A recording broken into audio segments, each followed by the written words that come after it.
Machiavelli, Why It Is Safer to Be Feared Than Loved. Here's what nobody tells you. Every interaction you have operates on two levels. The surface level, where people say nice things and pretend to care. And the shadow level, where real decisions get made based on self-interest and power dynamics. Machiavelli observed that the most virtuous leaders often failed miserably while cunning manipulators thrived. Not because the world rewards evil, but because naive goodness without strategic thinking is powerless against calculated selfishness. The uncomfortable truth? Understanding these dynamics doesn't make you evil. It makes you effective at protecting what matters. The real tragedy isn't that power corrupts. It's that good people refuse to learn how power works, then wonder why they keep getting crushed by those who do. Here's what nobody tells you. Every interaction you have operates on two levels. The surface level, where people say nice things and pretend to care. And the shadow level, where real decisions get made based on self-interest and power dynamics.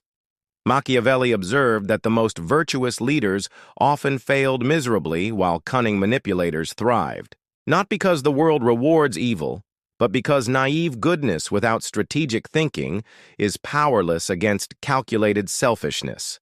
The uncomfortable truth.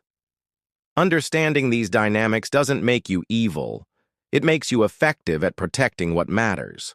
The real tragedy isn't that power corrupts. It's that good people refuse to learn how power works, then wonder why they keep getting crushed by those who do. Your entire view of human nature is a complete illusion. Machiavelli revealed a brutal truth. Kind-hearted leaders crumble while the cunning thrive. It's not about being evil. It's about being smart enough to survive in a cutthroat world. Machiavelli didn't write The Prince to be evil. He wrote it because he witnessed something terrifying. Good people consistently lose to bad people who understand power better. Here's what nobody tells you. Every interaction you have operates on two levels. The surface level, where people say nice things and pretend to care. And the shadow level, where real decisions get made based on self-interest and power dynamics. Machiavelli observed that the most virtuous leaders often failed miserably while cunning manipulators thrived. Not because the world rewards evil, but because naive goodness without strategic thinking is powerless against calculated selfishness. The uncomfortable truth? Understanding these dynamics doesn't make you evil. It makes you effective at protecting what matters. The real tragedy isn't that power corrupts. It's that good people refuse to learn how power works, then wonder why they keep getting crushed by those who do. But what if that's a lie? What if everything you just heard is the real cage? What if Machiavelli's philosophy isn't liberation, but the most sophisticated prison ever constructed for the human spirit? Here's the uncomfortable truth nobody wants to admit. The person who chooses fear over love has already lost the most important battle, the one for their own soul. They've traded authentic connection for the illusion of control. They've chosen the safety of isolation over the risk of genuine intimacy. Think about what fear-based power actually creates. You become a dictator in your own life, surrounded by people who perform loyalty while secretly resenting you. Every relationship becomes transactional. Every interaction becomes a chess match.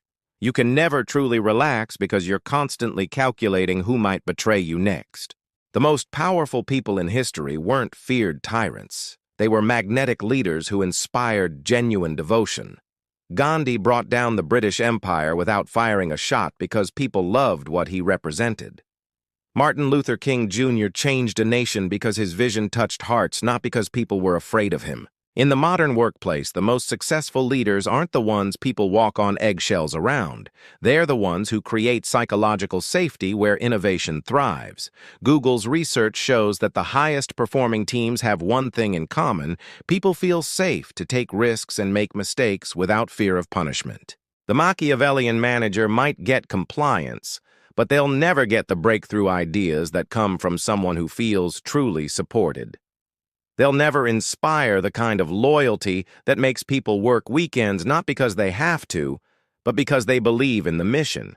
In relationships, choosing fear over love is choosing scarcity over abundance.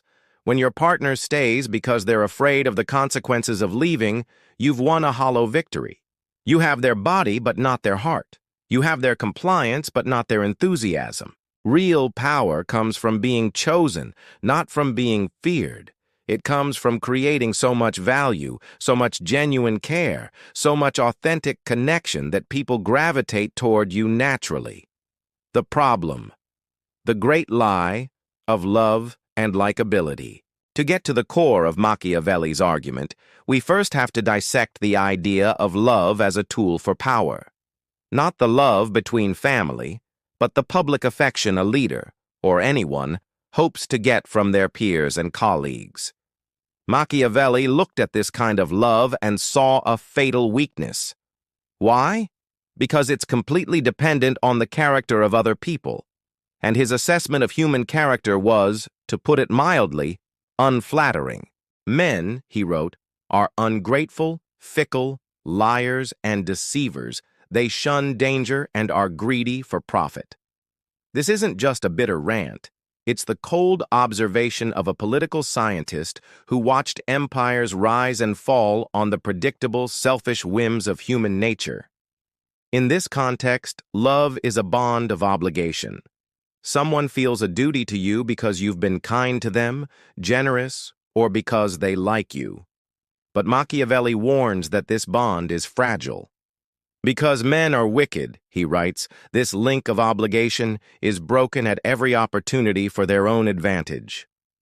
The modern world is a perfect lab for this principle. Think about the coworker who's your best friend. You share lunch, you laugh at each other's jokes, you're loved. But then a promotion opens up, one spot, and you're both in the running. How fast does that warmth turn into cold, strategic competition? The bond of affection shatters when tested against the prospect of personal gain. Their love for you was always conditional, only valid as long as you weren't in their way.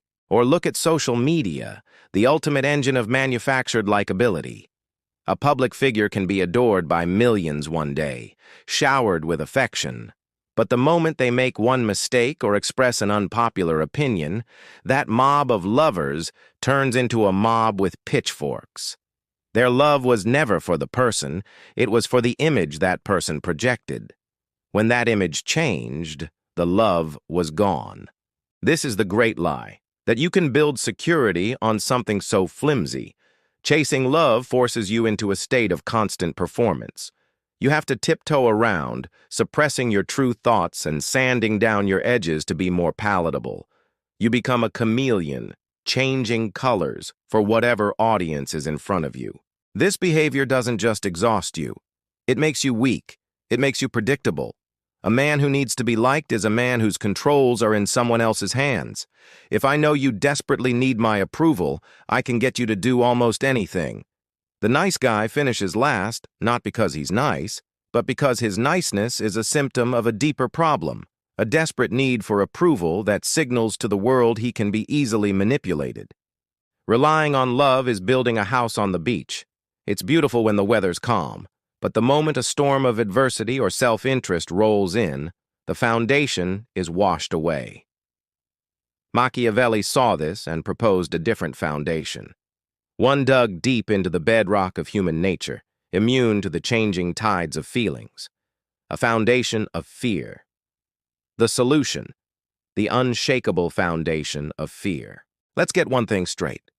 The word fear immediately conjures images of a cruel tyrant.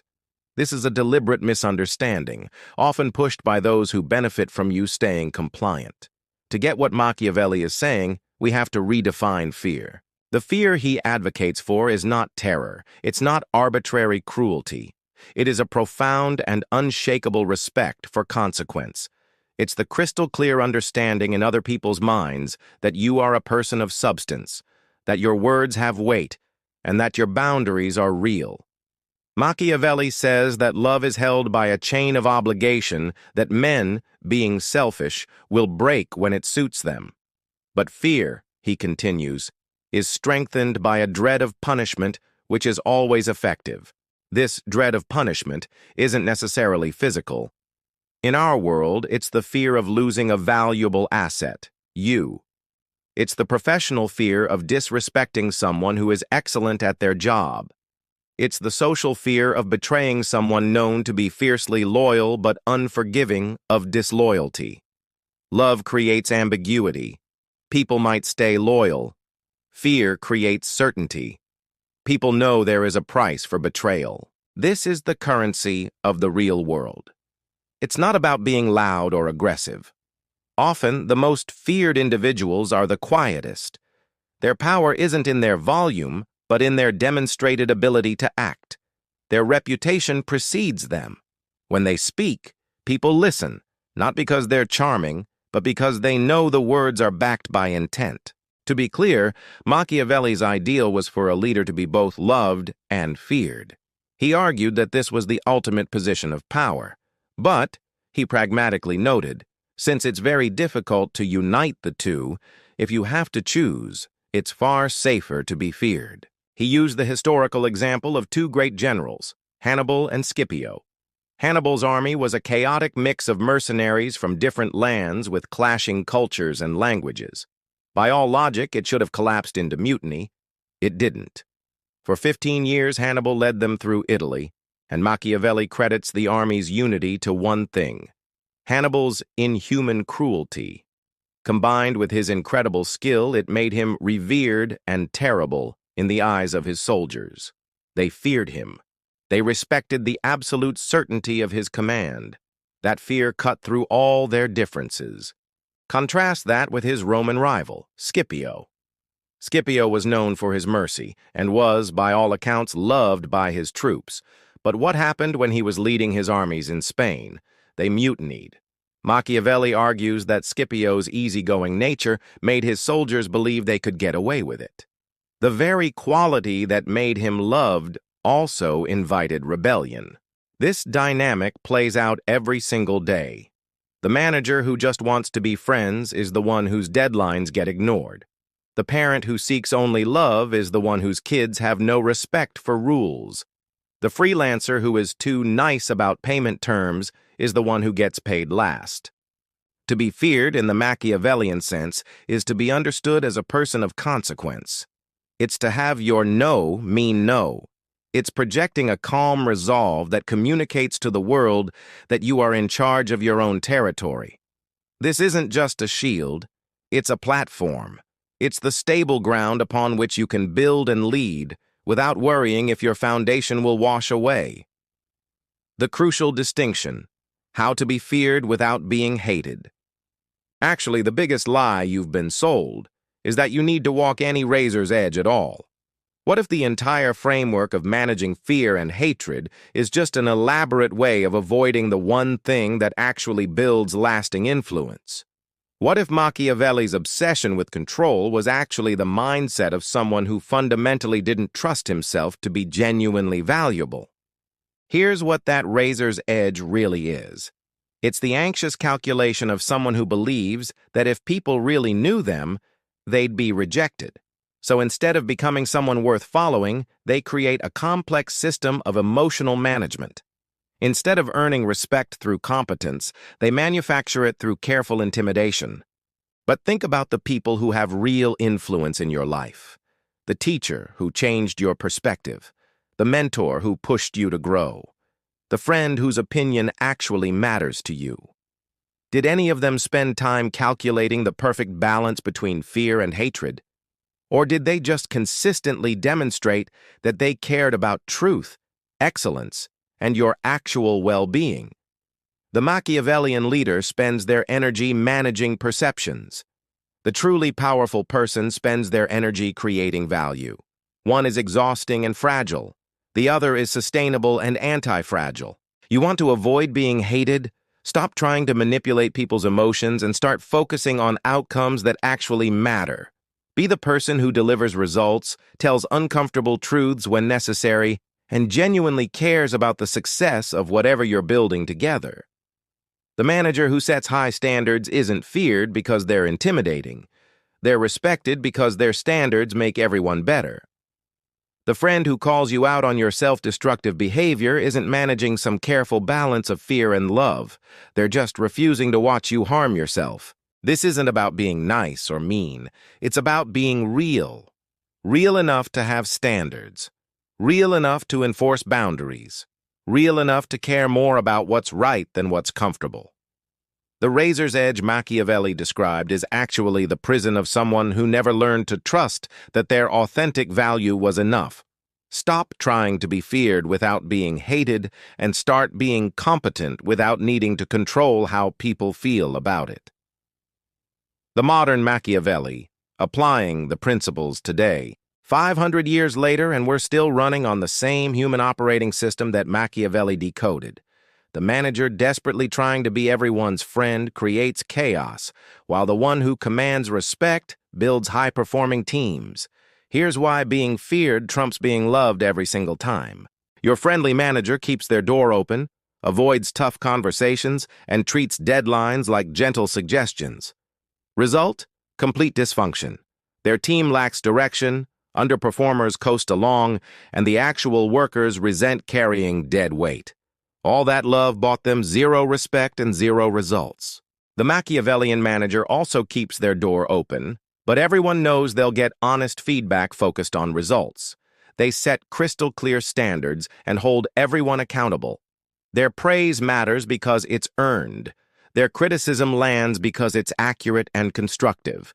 The team fears failure not because of screaming, but because they respect the standards and fear the professional consequences of mediocrity. In negotiations, the love seeker hopes for fairness and appeals to goodwill. They're terrified of asking for too much. Meanwhile, the strategic negotiator operates from quiet power. They've done their homework, cultivated alternatives, and their entire presence communicates that while they'd prefer to stay, they're not desperate. This makes the employer fear losing a valuable asset. That professional fear beats begging every time. Socially, the people pleaser becomes a doormat. Always saying yes, lending money they'll never see again, constantly accommodating everyone else. They're not loved, they're used. Real social power comes from boundaries. Be someone whose word means something.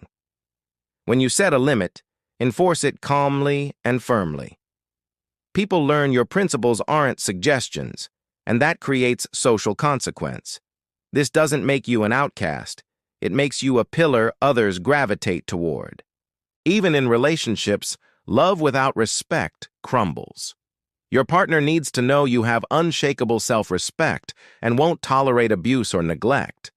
That's not playing games. That's being a whole person who chooses the relationship rather than clinging desperately to it. Stop asking how to be liked and start demonstrating through competence and boundaries that you must be respected. Finally, let's touch on personal relationships. You might think this is the one place where love is all that matters. But even here, a bit of Machiavellian insight is critical. A relationship built only on affection, without a foundation of respect, is fragile. In every part of your life, the principle holds true. Stop asking, how do I get them to like me? And start asking, how can I demonstrate through my competence and my boundaries that I am a person who must be respected? The answer to that second question will build a foundation for your life that no amount of fickle affection can ever wash away. For 5 centuries, the world has wrestled with the ghost of Niccolo Machiavelli. He's been called a teacher of evil, a cynic, a corrupter. But that's a profound misunderstanding. Machiavelli didn't invent the darkness in human nature. He just had the courage to turn on the lights. He gave us a technical manual for how the world is, not a fairy tale for how we wish it would be. The world sells you a comforting bedtime story that if you're just a good person, you'll be rewarded. But the real world doesn't run on good intentions. It runs on leverage, consequence, and respect. And more often than not, respect is a shadow cast by fear. To be clear one last time, the fear we're talking about is not the tool of a petty bully. That is the fear that breeds hatred, and hatred is the downfall of any leader. The fear Machiavelli championed is the awe inspired by competence. It's the respect for the person whose standards are high and whose boundaries are absolute. It's the quiet, steady presence of someone who has mastered themselves and therefore cannot be easily mastered by others. The choice isn't between being a saint or a monster. That's a false choice designed to keep you timid. The real choice is whether you'll build your life on the shifting sands of other people's opinions or on the unshakable bedrock of self-respect and earned power. Do you want to be liked and forgotten or respected and remembered?